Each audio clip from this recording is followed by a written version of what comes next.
za ka gane RSI overbought da oversold. Ka sai da za ka gane lokacin da kasuwa ta yi ƙasa ko take ƙoƙarin tasowa. To ga hanya mai sauƙi da za ka yi amfani da RSI Relative Strength Index. Abin da za ka fara yi farko shine idan ka shigo bayan ka mai da time frame ɗinka akan 4 hour, next abin da za ka yi sai ka ɗauko RSI ɗinka. Ya za ka same shi? Za ka same shi a ƙasa a wajen indicators nan gashi nan, RSI kenan. So abin da za ka yi sai ka yi clicking nashi. Da ka yi clicking nashi zai baka layuka ƙwaya 3. So abin da za mu yi focus a matsayinmu na day traders shine za mu yi amfani da 14 kawai, 14 day. So in kun lura a nan za ku ga shi ma yana da ƙwaya 3, gashi yana da 6 a nan, gashi yana da 12 a nan, ga kuma yana da 24 a nan. Duk za mu yi maganar su, amma yanzu za mu yi magana a 14 kawai wanda duka cikin nan babu su. So ya za mu samu 14 sai mu analysis ɗinmu yadda ya kamata. Farko abin da za mu yi shine za ka zo settings, gashi nan a nan. In a Bitget kake, da ka zo settings sai ka yi clicking ɗin shi. Da ka yi clicking nashi sai ka zo indicators nan. Da ka danna indicators zai kawo maka su ga sunan gabaki ɗaya.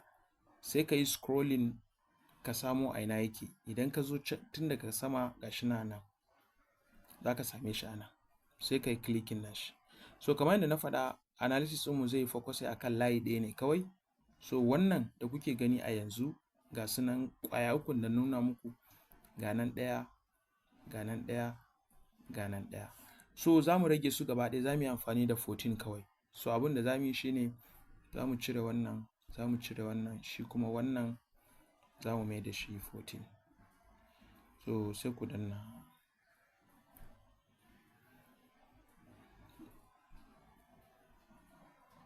Sai ku danna confirm. So sai ku koma baya. Yanzu RSI namu gashi nan ya koma layi ɗaya da kuke gani, gashi nan ya koma 14 a nan, ga kuma layinmu guda ɗaya nan wajen.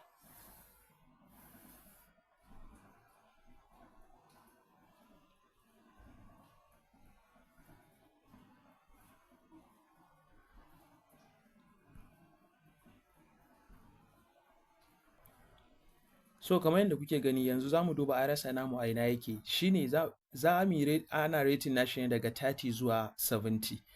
Duk lokacin da ka ga yana ƙasa da daga 30 to an samu oversold da yawa, za ka iya shiga kasuwa. Alama ce ta kasuwa za ta miƙe. Amma duk inda ka ga ya yi sama da 70 to kasuwa ta tashi tana shirin dawowa ƙasa ne. To bari mu duba wannan mu gani a ina yake. Ba sai ka sha wahala ba, ga inda za ka duba abinka. Ka zo nan RSI 14 ɗinka za ka ga ya nuna maka 40. That means still baka yi latti ba, inda a 30 and above zuwa 40 za ka iya shiga. Make sure da in ya kai 70 to sai ka ɗan saurara sai ka jira. Ku yi comment da RSI idan kuna so mu ƙara nuna muku EMA plus RSI a nan gaba. Assalamu alaikum.